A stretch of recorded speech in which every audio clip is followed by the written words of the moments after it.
Regulus was going to die. Of course, he'd always known that he would die one day, but it always seemed like some far-away prospect, some untouchable idea that he never bothered to contemplate. He was safe, he was capable, he was unafraid, he was an idiot. He should have known this day would come, but he was an idiot, nothing but a sheltered child no longer. He knew his death was coming. He knew the moment that Creature came back and told him what happened. He knew the moment he realised what the Dark Lord was hiding. Sometimes he thought that he knew the moment he'd let the Dark Lord brand him. However, the concept of his death didn't fully set in until he felt the first brush of cold water against his arm. He thought that he had accepted his death, had even felt comforted by it, but as nails began to tear at his flesh and water began to fill his lungs, he wondered if he should have fought to survive a little harder. The Dark Lord asked to borrow his house elf only a few short but eventful months after he graduated from Hogwarts. Regulus allowed the Dark Lord to borrow Creature because what other choice did he have? One didn't say no to the Dark Lord unless they wanted to meet a painful end. Creature was missing for a long time, 2 full days, but when he finally returned, he was shaking and throwing up all over his feet. Regulus had never seen a house elf get ill before, especially not to the point of vomiting on the floor. It disturbed him deeply. He did his best to care for Creature, using his limited skill to nurse the old elf back to relative health while hiding him from his parents. Once Creature was well enough to speak, Regulus asked him about what happened. He did not demand it of him, but waited until Creature felt comfortable enough to share. He hadn't commanded Creature to do anything in a long time, always asking and waiting rather than forcing his actions. His mother always called him weak for that. He never knew if she was right. He listened carefully as Creature described the cave, the water filled with dark creatures and the potion he was forced to drink. Creature had been left to die, discarded like a piece of rubbish. The Dark Lord hadn't known that Regulus told Creature to always return to him no matter what the circumstances were. The Dark Lord had tried to kill Creature. He'd nearly succeeded, and Regulus couldn't let it go. Regulus spent the next few weeks researching the object that the Dark Lord was hiding. The Dark Lord had let it slip that it was an object of great importance, and based on Creature's limited description, Regulus knew the object had to be something made of exceptionally dark magic. Considering the Dark Lord had gone to such trouble to hide the item, he knew it could not be a weapon, otherwise the Dark Lord would have kept it nearby. It had to be something that could be kept out of reach, something that needed a permanent and safe place. He also researched the potion Creature was forced to drink. He found it quickly. The Black Family Library had books on all kinds of dark and dangerous potions. The Emerald Potion, or the Drink of Despair, caused extreme physical pain and thirst. It caused the drinker to grow weak and powerless, though it was unclear how long these effects would last. Regulus wasn't able to find any accounts of a person taking the potion and surviving for very long after. Creature was able to fight off the side effects due to his elfish nature, but a human? That was unclear. It may cause death for everyone who drank it, for all Regulus could guess. At least it seemed like most poor souls that had taken the potion in the past died shortly after, usually by the hand of the person who made the potion, a pity killing. Regulus tried to come to terms with the fact that the potion may very well kill him. At the very least, he tried to come to terms with the immense suffering he would have to endure to steal the object. He'd never been good with pain. If he survived, it would be a long road back to health. Once he discovered what a Horcrux was, he knew he would never make it out of that cave. The potion and the inferi, it was all meant to keep a thief there permanently.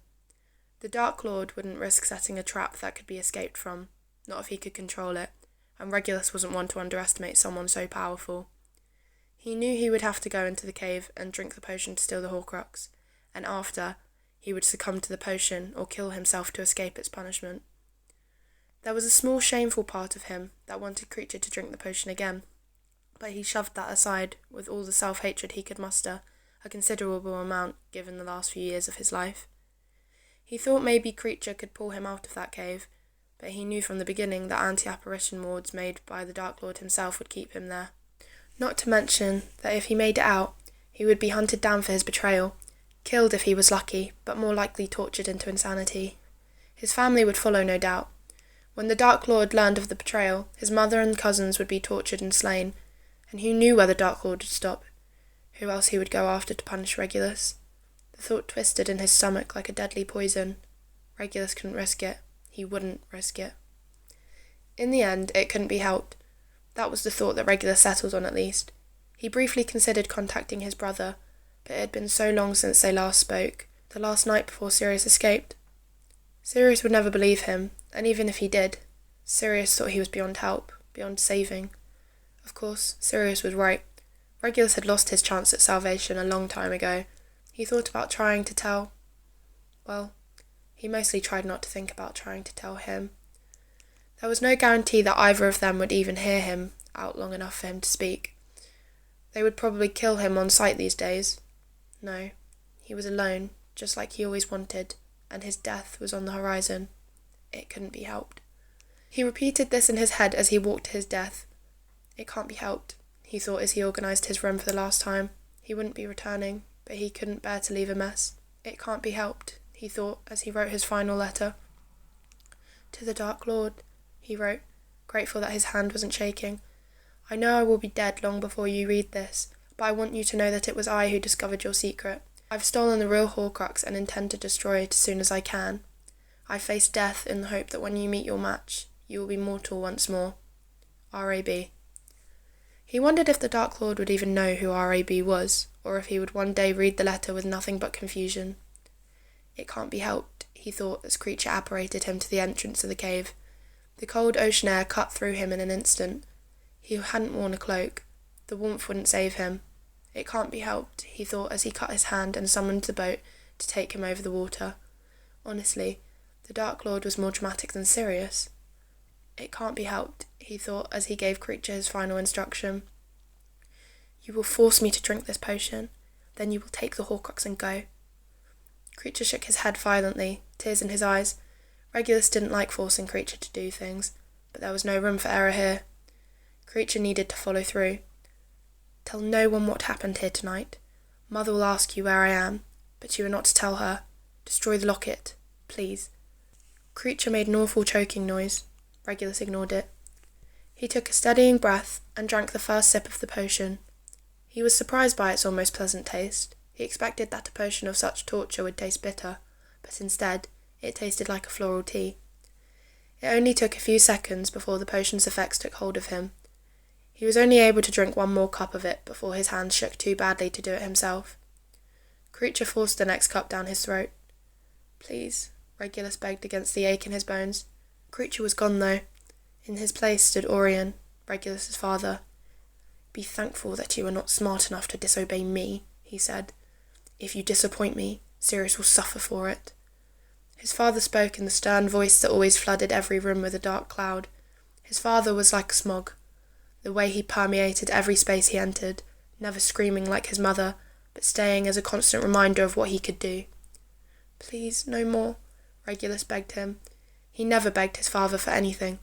Once as a child, he witnessed Sirius begging for food after his mother locked him in his room for several days without it. His father slapped Sirius across the face so hard that Sirius blacked out. Regulus ran to him, but one look from his father stopped him in his tracks. He froze under that dark glare and never begged again. Not that Sirius learnt the same lesson, but now he had no choice but to beg. The potion made his veins feel like they were fighting to disentangle from the rest of his body. He burned and shivered and ached, and finally, he begged, Please. You must understand, Orion responded. You are the heir now. You have to act a certain way. If you do not, I will make sure you never make the same mistake again. We cannot afford another misstep. I don't want to be the heir, Regulus said pitifully, choking as the potion was tipped into his mouth. I don't want to be the head of the family. It's Sirius. He should be the heir. Do not say that name. You do not have a brother. His mother spoke. His father had now vanished. If I hear you mention his name one more time, you will not leave this room for the rest of the summer. He is dead to you, to all of us. His mother was always so combative with Sirius. Not that she wasn't combative with everyone else, including Regulus, but Sirius seemed to spark a unique form of hatred from within her. I'm sorry, Regulus said, hoping she would leave him be. Sometimes she would follow through on threats, even if he didn't do anything else wrong. Anything the Dark Lord asks from you, you must give him. Do you understand? His mother asked, forcing another cup of potion into his mouth. Regulus sputtered at first, but eventually managed to swallow it. Anything. Regulus felt bile rise in his throat. The look in her eye when she spoke was so demented that Regulus felt like he was being skinned alive. "He's crazy," Regulus whispered. He didn't want anyone to hear him. The Dark Lord could never hear him. "I can't do what he asked. He's insane." "You're just like the rest of them," Sirius spat. "Please, brother," Regulus begged. His mouth was so dry, his voice croaking painfully when he tried to speak. Sirius had to understand that he was trying to do the right thing. He was trying to fix it. "James is my brother," Sirius said, a look of pure rage marring his face. "You are nothing to me. Nothing but a waste of my time." Regulus could feel hot tears against his cheeks. "Please, no," Regulus begged. "It's me. I'm your brother. Please, Sirius, I'm sorry." "I can't even look at you," James spoke, his voice low with betrayal and hurt, his eyes both glassy and hard, resolute. "No," Regulus said weakly. "Not James. Please, not James. I loved you, Regulus. How could you do this?" Regulus felt like those words had once been spoken with great sorrow, but now they were said with anger, with hatred.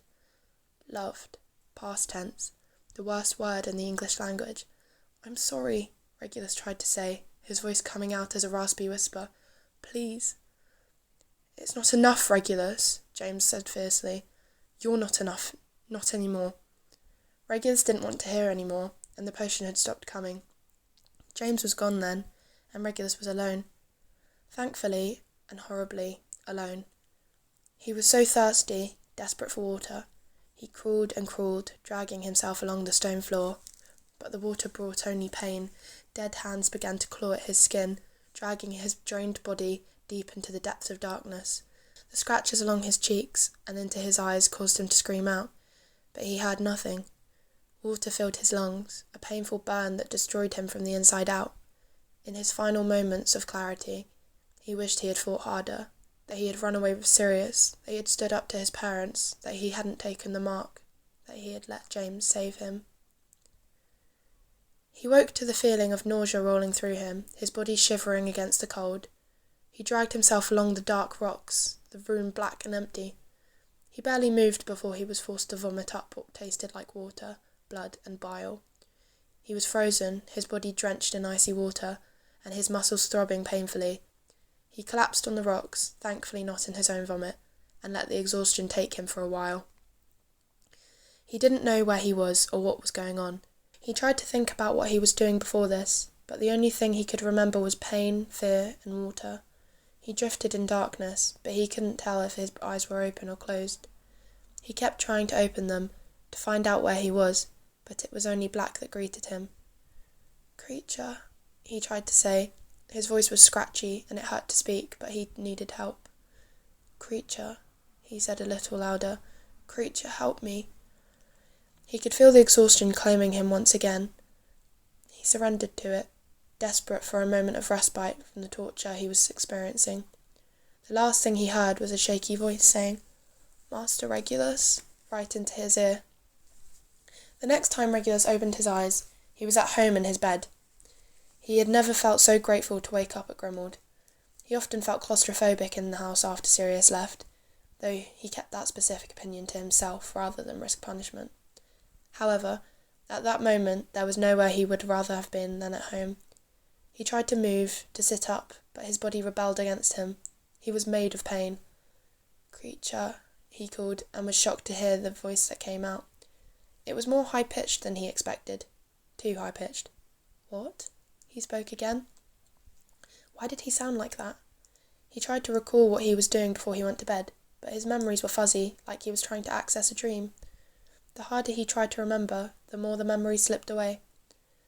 Before he had too much time to spiral, there was a popping sound and Creature appeared next to him. Creature looked old, older than the last time Regulus had seen him, more tired and worn out perhaps. He had always been a wrinkly thing, old by the time Regulus was born, but now he looked like age had eaten away at him, like the very act of living was too much for his small body.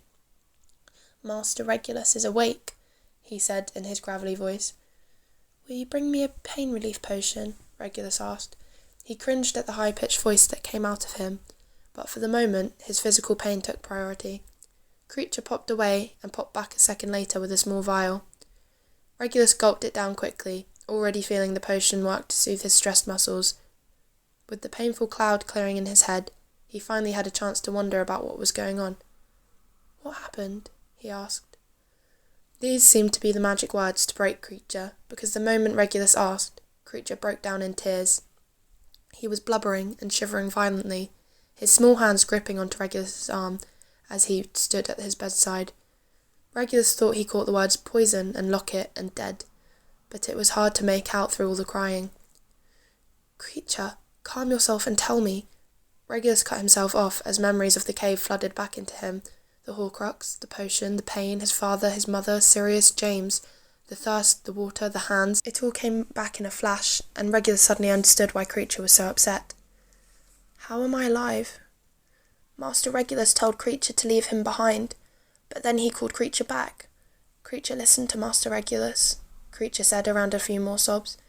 Creature was clearly distraught. Regulus knew he would be. Being forced to leave his master to die could not have been easy. "How? I didn't think that you could apparate me out of the cave," Regulus said. "Creature could not apparate an adult." Creature answered and gave Regulus an indecipherable look. Yes, Regulus was young, only 18 when he went into the cave, but he was still an adult. Yet the look Creature was giving him made him wonder if maybe there was something he wasn't being told. "What?" Regulus asked, his brain still working too slowly to form a full response. "Master Regulus is not how Creature left him," Creature said mysteriously. "What do you mean, Creature?" Regulus reached his hands up to feel his face. He remembered the feeling of the claws against his eyes and the skin on his face, but he didn't find wounds beneath his fingertips. His skin was soft and unmarked. "Master Regulus must look at himself." Regulus sat up immediately, thankful that the pain relief potion had done its job so that he could move freely. He jumped out of bed and made his way into his bathroom.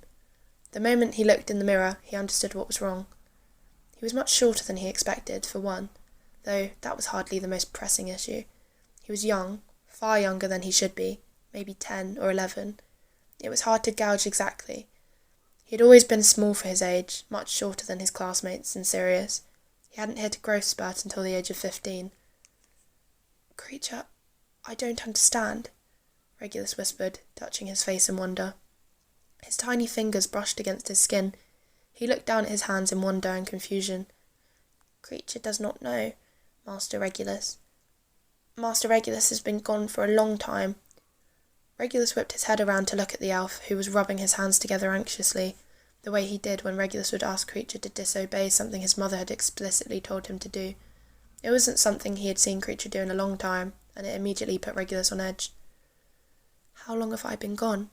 Regulus asked. Creature gave him a long look before answering. "Creature left Master Regulus 12 years ago." Regulus suddenly felt very disconnected from his body. 12 years. He had been in that cave for 12 years, and he came back as a child. None of it made sense. He felt his knees buckle below him, but he barely registered it, falling to the floor and curling up in a tight ball. How was this even possible? How could he have survived at all? Was this some bizarre afterlife? It felt so real. But he wondered if this was a punishment, or perhaps a hallucination right before he succumbed to death.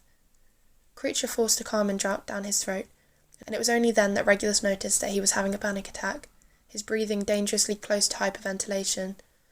Regulus had a lot of them the year following his breakup with James, and Creature had become exceptionally equipped to help. Once he drank the potion, he slowly began to feel normal again. The sound of Creature saying 12 years kept playing over and over in his head. What must people think? Surely he was declared dead after he went into the cave. He expected that to happen. The family trees would update by magic. But did they ever update if he came back to life? Did they look for him? Did the Dark Lord ever discover how he died or why he went missing? What became of them all? Most importantly, what became of the Horcrux? "The locket?" he asked first, trying to limit the scope of how much he didn't know. Creature immediately burst into tears again, sobbing uncontrollably. "Creature tried to destroy it, Master Regulus. Tried everything he could think of, but it could not be destroyed." His words were difficult to understand through the painful crying. "Where is it?" Regulus asked distantly, once Creature had stopped wailing. "Creature has kept it safe, Master Regulus. Creature has hidden it." So, if the locket was not destroyed, that meant that the Dark Lord was most likely still alive. Like a knee-jerk reaction, Regulus shoved up the sleeve of his shirt, a pyjama shirt he noted, though he had no memory of dressing himself in it, and found nothing but smooth, unblemished skin. He hadn't been marked. Of course he wasn't. He didn't receive the mark until he was 16. Creature, I need to know what happened since I left. There was so much he didn't know. What became of his mother? Did the Dark Lord target his family after he was gone? What happened to everyone else? Were they still fighting against him? Was Sirius? Was James? James? What had James thought when Regulus disappeared? Did he mourn him? Unlikely, a snide voice said in his head. He probably felt relieved, if he even thought of Regulus at all. Would he be surprised to find out that Regulus was still alive? Regulus forced the thoughts away. He had no way of knowing yet, and the questions were doing his head in. Creature looked just as overwhelmed as Regulus felt. "Is Mother here?" he asked. It seemed a more pressing question than whether the Dark Lord had looked for him. Surely he wouldn't know that Regulus just reappeared, unless his mother contacted him. "Mistress died many years ago. Creature tried to help her, but she was sick once Master Regulus disappeared." So his mother was dead. He was surprised that he felt no sadness. Yes, his mother was a monster in many ways, but she was still his mother. Yet, all Regulus felt was relief that she was gone. The thought that she grew sick after he disappeared was surprising to Regulus. It was likely that the death of her last heir brought too much shame for her. He doubted it was because she cared about him. He had given up that notion a long time ago. A foolish boy had hoped that his mother might love him as a mother should. "Who owns this house, then?" he asked. He tried not to think about it before, but now it seemed pressing. He was unsure of who would take his place as heir after his death. "The filthy blood traitor was made heir after Master Regulus left," Creature answered, his voice venomous and hateful. "Sirius?" His brother was restored as heir. Had his mother been that desperate? Surely there were others in line behind him. He wondered what his brother thought when he disappeared. He must have found it hilarious when Regulus's death led to his reinstatement to the family, though Sirius was always quick to shed the weight of the Black family from his shoulders. Regulus always did wonder if he would regret it one day. Turns out that Sirius never needed to behave or fall in line. Regulus only needed to die. "Creature has not seen him. He is locked away with Mistress Bellatrix." Creature's voice took on an air of sadness when he mentioned Bellatrix. "Locked away?" Regulus asked. His eyebrows furrowed.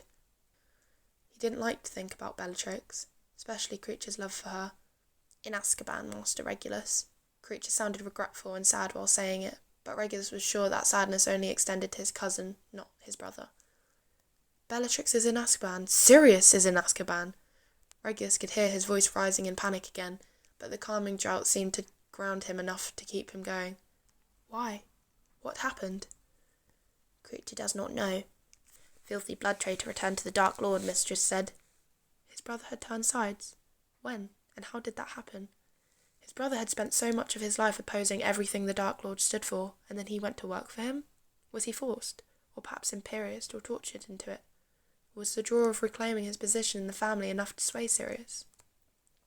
"When did this happen?" Regulus asked, his voice taking on a nervous, anxious tone despite the calming draught. "Many years ago, Master Regulus." This seemed to be Creature's designated answer. Regulus wondered how long the house elf had been alone in Grimmauld, and how long it had been since Creature had spoken to another living being. Regulus put that aside for the time being.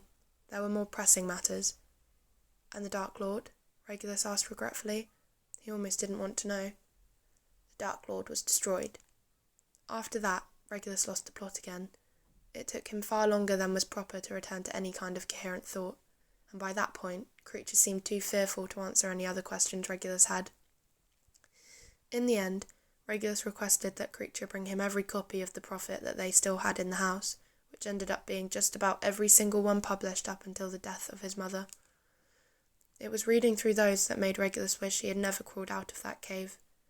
The Dark Lord had targeted James's son, and had gone to their house based on information given by Sirius. Sirius, who was James's best friend. Sirius, who called James his brother. The Dark Lord killed them, James and Lily, but he could not manage to kill their son. The boy who lived, they coined him. James was dead. His James was dead. Or, not his James, he corrected. Lily's James. He thought of the last conversation he had with James, that night in the astronomy tower when Regulus confided in him about the cowardly choice he'd made, when Regulus showed him the Mark's branding for him for life, and James had yelled at him for the first and only time. He thought of the look in James's eyes as he broke Regulus into tiny little pieces. James went to Lily after, which Regulus knew was coming. James had always been infatuated with Lily, and once he was free from Regulus, the two of them came together, as they were always meant to. Regulus remembered watching them from afar, his heart falling into the soles of his feet as he watched James kiss Lily's cheek, or watched Lily laugh brightly at something James whispered in her ear. He knew they had gotten married. That happened before he went to the cave, but he didn't know that they had a child, a son, Harry. A son who apparently destroyed the Dark Lord, at least temporarily. There was no way that he was truly gone, not if the locket still existed. Regulus found it later in the house. It was cold to the touch, so cold that it almost burnt his skin, and the first moment he held it, he could hear James yelling again. He put it back in the parlour eventually, deciding to keep his distance until he knew what to do with it. It took almost a week for him to recover from the cave. Constantly reading up on what happened after he disappeared definitely prolonged his recovery. Reading about Sirius's betrayal was the worst of it all, somehow worse than discovering that James was dead. Sirius had betrayed them, then attacked his friend Peter Pettigrew, killing him and 12 muggles in the process. He stared at the picture of Sirius's manic laughing face for what felt like hours. How could he have done that? The Sirius that Regulus knew would have never betrayed them. He felt sick to his stomach every time he thought about it, and then, eventually, he felt rage. It was easier to feel rage than it was to feel the wretched desolation that came with knowing that, in the end, Sirius was just as bad as everyone else in their family. He wanted to strangle his brother. How dare he kill James? It was nearly too much to handle. Regulus felt like he was drowning in the anger. Some moments he would start drowning in denial. Not Sirius. He couldn't. He wouldn't. But then who else? He would picture Sirius, his moving photo in the Daily Prophet. His brother had gone mad. That was the only explanation. In his moments of rage, he wished that he had never helped him escape. He should have let his mother kill him.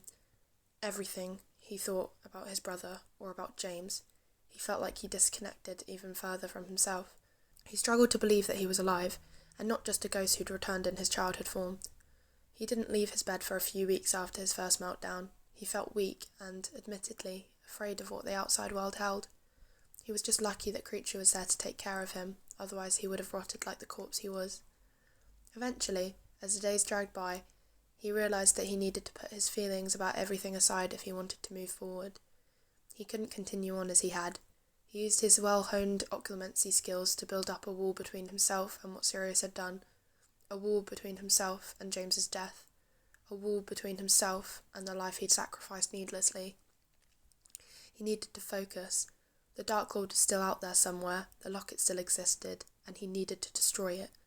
And if what he had read was any indication, then James's son, Harry, was in danger.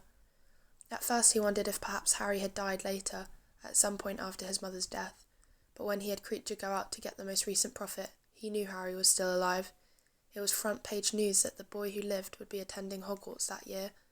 It was this information that helped Regulus create a plan. He had no idea why he had survived the cave, and even less of an idea of why he suddenly looked like he was 11 years old, but regardless, he intended to use it to his advantage. The Dark Lord must still be in hiding. It seemed his body was destroyed when he tried to kill Harry, and without the locket, Regulus wasn't sure that he could be properly revived. Regulus needed to kill him. The first time he left his room was a full 3 weeks after he woke up in bed. The house was dusty and dark, though it had always been a dark place. The dust and dankness were new. He wondered why Creature had allowed it to fall into disarray, but decided not to mention it. It was clear that the decade had been very hard on the house elf, and Regulus had no desire to make it worse. His deceased mother's portrait on the wall was the biggest shock, though. She spotted Regulus as he was coming down the stairs. "Regulus?" she asked, her voice filled with shock and awe. "Mother," Regulus greeted politely. He was still dressed in his pyjamas. He remembered his mother once locking him in his room for a full day because he left it without dressing like a proper pureblood. She didn't seem to notice now. "You're alive," she said with a sharp smile. "I should have known. My only son. You look so different from the last time I saw you." Regulus felt unease creeping up his back. He desperately wanted the conversation to end. "Oh, how I've missed you, Regulus." Regulus forgot all his pure-blood training at that moment. His mother had never been kind, even in a false way, to lead someone into a trap like most Slytherins would. She would never have said she missed Regulus, even if she was alive to witness his miraculous reanimation. Regulus couldn't stand another moment in her presence. He left as quickly as he could. "Regulus," his mother called. "Regulus, please come back, dear." Regulus had to suppress a shiver as he made his way into the kitchen. He wondered when she had the portrait made. Portraits were only a reflection of who a person was when they were living, and even that was limited. When a magical portrait was brought to life, the person painted would be made up of what the painter knew about the person. The more people who painted and animated the same person, the more accurate the portrait versions became. But if only one painter cast the spell, then that person's portrait would be limited to only what one painter knew. It was clear that his mother was limited in this way. Even those who claimed to like her when she was alive would not have described her in the way she was presented in her portrait. He wondered how she would act in the presence of someone other than him. The first time he left the house was on a trip to Gringotts. He didn't have any real clothes that fit him, but Kreacher had saved his wand and thankfully it still worked.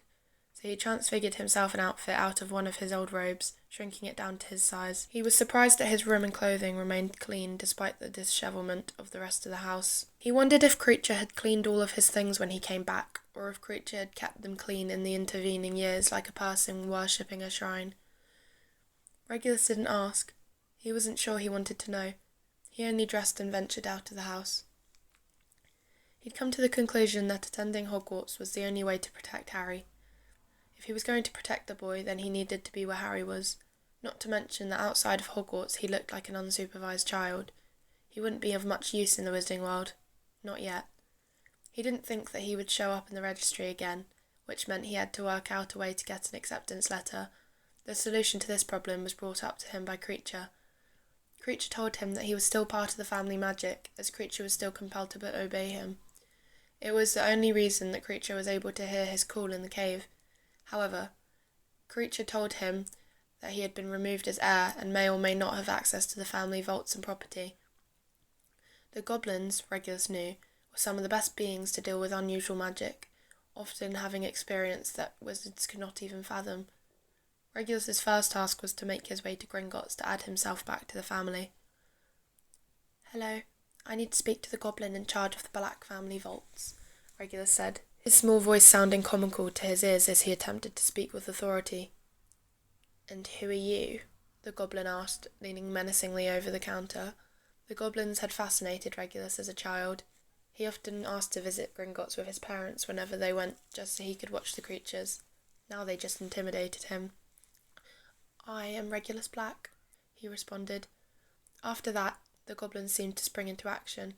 He decided to trust the head goblin, in charge with his near-death experience, leaving out anything to do with the Dark Lord or his locket, but explaining how he had disappeared for 12 years, coming back in the body of a child. The goblin wouldn't share his secret. Goblins hoarded secrets more intensely than they guarded wealth. The goblin was stoic throughout Regulus's explanation, but Regulus wasn't surprised by this. Growing up in the family that he did, Regulus expected others to hold their emotions and information close to their chest.